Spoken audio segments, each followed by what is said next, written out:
Okay, we've got the roll pan welded up. I've got to put a couple of tabs in the middle to hold it, but we've got it ready for mud. Grill's back in it, fits. I'm gonna put some nicer bolts than that in there. Most of it's covered by the headlight lamp anyway, but that's what we got there.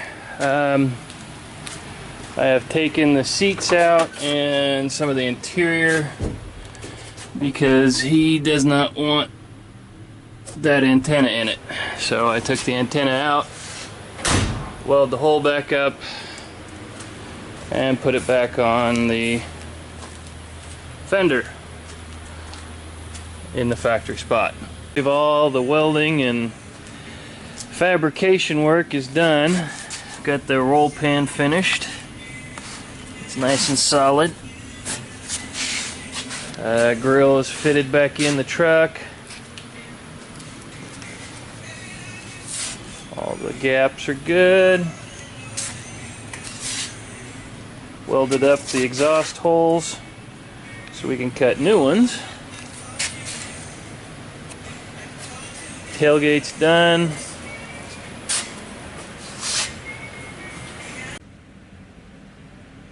Here's the truck. We've taken the doors off. Yesterday we spent the entire day stripping the doors. This one's still got a little paint left on it. I'll get that here after I get done with this video. Couple curses in the door. That's why the doors weren't fitting. Not gonna say the guy did a bad job, but he definitely didn't do it right. Filling rust holes with mud and Duraglass is it'll get you by, but that's not quite what we're wanting to do with this truck. So I am going to weld in some metal. You can see it's a little rough. There's the factory mirror holes that were mudded in. Both doors are pretty much the same. It's got some rust in the typical places. I'm gonna try to take care of that with some new metal, and then we can epoxy the doors. 62 Ford is looking worse, but it's actually looking better. We got the rot on the doors welded up yesterday, both inside and out. I got the back half of the truck almost completely stripped. I did find a couple of spots that are going to need some extra attention. Leave it at that. To weld in some patches here and there. Some stuff I didn't really like how they did. As you can see, a little bit more sanding left to do on this side. But all in all, a productive day yesterday. Other than the obvious, found more work, but not a big deal. That's why it's here. We'll get on that and pick it back up tomorrow. Well, I've got good news and bad news. The bad news is every time we sand, we find more rust. The good news is we're running out of places to find rust. So, yesterday we sanded out, stripped out the door jambs, the firewall,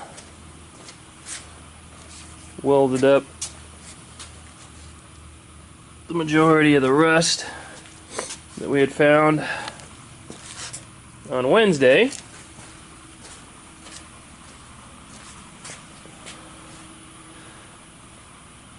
So a little bit more work. Still got the roof to do, and we'll get this thing in primer. Alright, well, the truck is almost completely stripped. I've got a little bit left to do. I gotta jack the back end of the truck up, take the wheels off. That way I can get the inner fender sanded down there. But other than that, I think I've got the majority of it sanded and welded up. Once I get that done, I'll probably go over the whole truck one more time with some 80. I got some grinding to do yet on a couple of spots that I welded up yesterday. Like I said, I'll probably go back over the entire truck with 80, get rid of any handprints, anything like that that's still on it, and then we are going to give it a coat of Metalux undercoat.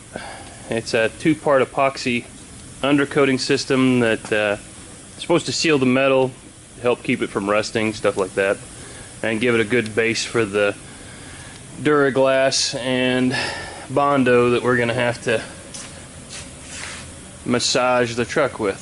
So once I get the epoxy on it, I will pick it back up.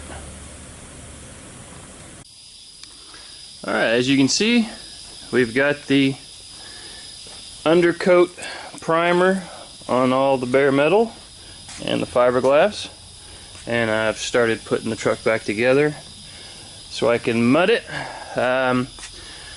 On something like this, you always want to make sure you've got all the panels on and fitted before you mud.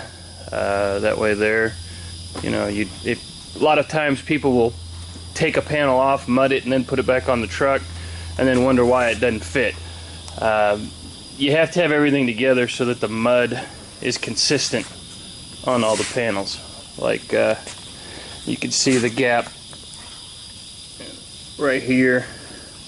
You'll want to mud that to where you have a nice flush panel. And I'll show that after I get everything mudded and we're in finished primer probably.